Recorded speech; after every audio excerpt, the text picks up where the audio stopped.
Dans la précédente vidéo, nous avons nettoyé nos données et appliqué les modifications. Cela a eu pour effet de extraire nos données de leur source, les nettoyer en appliquant les transformations que nous avons ajoutées au niveau de chaque table dans Power Query Editor et de les charger dans Power BI Desktop. Dans cette nouvelle vidéo, nous allons créer les relations entre nos différentes tables et structurer notre modèle pour qu'il ait un schéma en étoile. Alors, on se retrouve juste derrière. Salut à toi et bienvenue sur Salaire Analytics. Ici, nous simplifions le monde de l'analyse de données, de l'intelligence artificielle et de l'automatisation à l'aide d'outils no-code, low-code. Nous vous apprenons à maîtriser les outils puissants tels que Power BI, Excel, Python, SQL, les IA génératifs tels que ChatGPT, Claude, Gemini, les outils d'automatisation no-code, low-code tels que N8N, Make, Power Automate pour maximiser leur valeur. Notre mission, vous aider à exploiter les technologies modernes pour booster votre carrière, améliorer vos processus et créer de la valeur. Si vous êtes nouveau sur cette chaîne, alors je vous invite à vous abonner et à activer la cloche de notification pour ne rater aucune de nos vidéos. Pour créer les relations entre nos tables, nous allons dans la vue modèle, cette vue-ci. Une fois dans la vue modèle, nous allons essayer un peu de réduire un peu pour avoir un maximum d'espace pour notre modèle. Alors, qu'est-ce que vous observez? Vous observez déjà que par défaut, Power BI Desktop a détecté les relations et a créé des relations entre nos différentes tables. Pourquoi est-ce qu'il a fait cela? Pourquoi? Parce que dans la configuration par défaut de Power BI, il y a une option qui permet à Power BI Desktop de détecter automatiquement les relations entre les différentes tables lorsqu'on les charge dans le modèle de données. Pour vous montrer cette option, vous allez dans Fichier, Fichier, Options et paramètres, Options. Et là, dans Options, qu'est-ce que vous avez? Au niveau de chargement des données, donc vous voyez d'abord que dans Global, les options globales, il y a type de détection, détecter les types de colonnes en arrière-plan, ça c'est les types. Autoriser le chargement, non, c'est pas ici. Où est-ce que cette propriété se trouve? Chargement de données, importer les données sous avoir détecté automatiquement. Voilà, c'est ça ici. Donc, c'est cette propriété, détecter automatiquement une nouvelle relation une fois les données chargées. D'accord?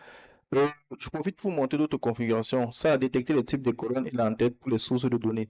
C'est ce paramètre qui est checké qui a fait en sorte que on ait l'étape type modifié dans Power Query Editor. Ça veut dire que ça a chargé les données, ça a détecté automatiquement les entêtes et ça a aussi détecté les types de données. C'est parce que ce paramètre-ci est activé.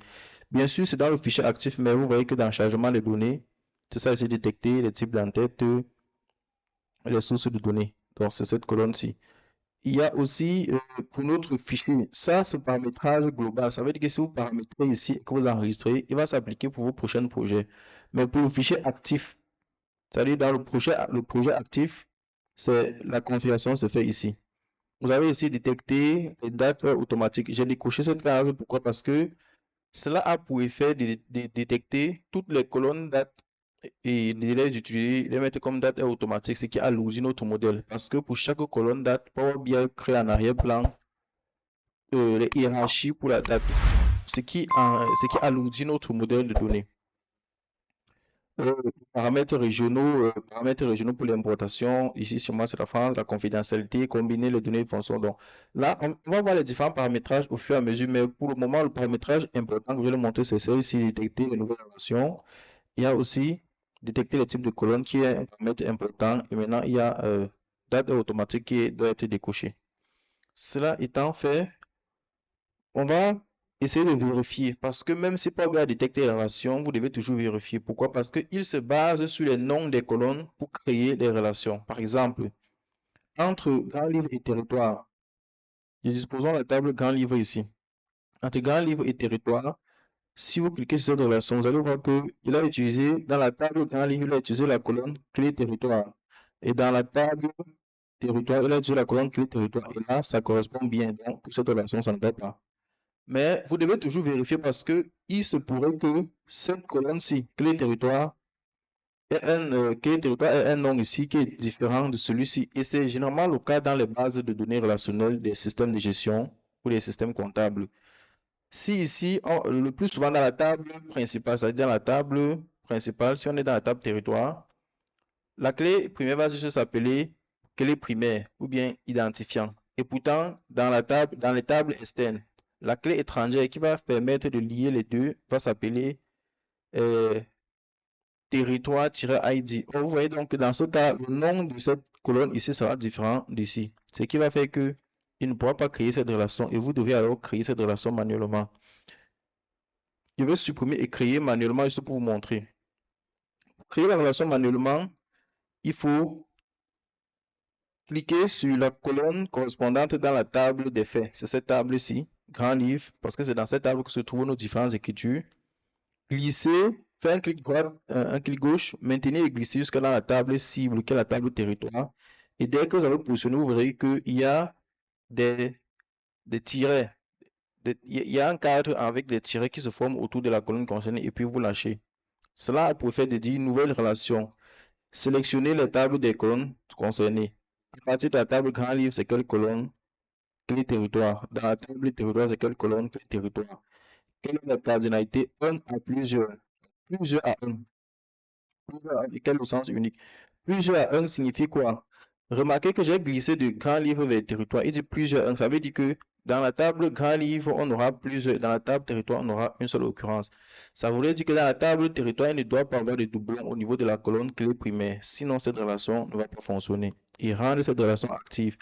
Rendre la relation active a pour effet de faire en sorte que vous pourriez filtrer les données de la table grand livre à partir des données qui se trouvent dans la table territoire. Donc, vous pourrez directement filtrer. J'enregistre.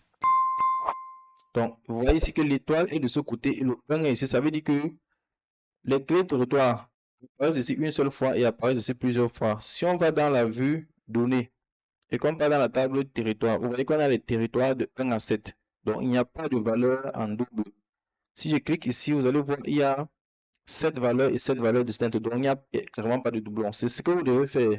Ici, je m'en vais dans la table grand livre. Si je sélectionne la colonne clé territoire, vous verrez qu'il y a 3992 lignes. Mais il y a 5 valeurs distinctes. Ça veut simplement dire que il y a des territoires pour lesquels il n'y a pas eu d'écriture. Donc, ils n'apparaissent pas ici. On va continuer avec la modélisation des données. Maintenant, plan comptable. Je vais disposer le plan comptable ici en dessous. Pourquoi? Parce que ça va me permettre de mieux disposer. Alors, je clique ici et je vois ici au niveau de propriété. Si cet onglet n'est pas visible chez vous, sachez qu'il est là. Vous pouvez simplement cliquer ici pour qu'il soit visible.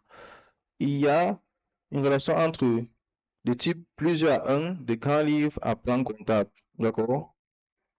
Et là, vous cliquez sur la relation, simplement ça s'affiche ici et c'est basé sur quelle colonne? Clé compte, clé compte. Donc, pour confirmer que c'est la bonne relation, vous devez aller dans la vue données, voir la colonne clé compte et les clés de compte ici sont 10, ainsi de suite. Vous voyez, visualiser. Vous pouvez cliquer sur cette flèche pour voir un peu les valeurs qui apparaissent. Et voilà un peu les différentes valeurs des clés compte. Et ensuite, vous allez dans la table plan comptable et dans clé compte, vous vérifiez que ce sont exactement les mêmes valeurs qui apparaissent ici.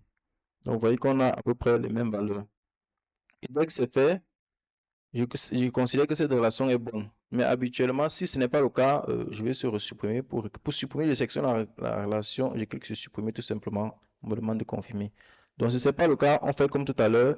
Je sélectionne la table, dans la table grand livre, je sélectionne la colonne clé compte, je maintiens et je glisse jusqu'à la table plan comptable. Je positionne sur la colonne cible concernée qui est clé compte. Dès que les tirets se forment autour de la colonne, je lâche.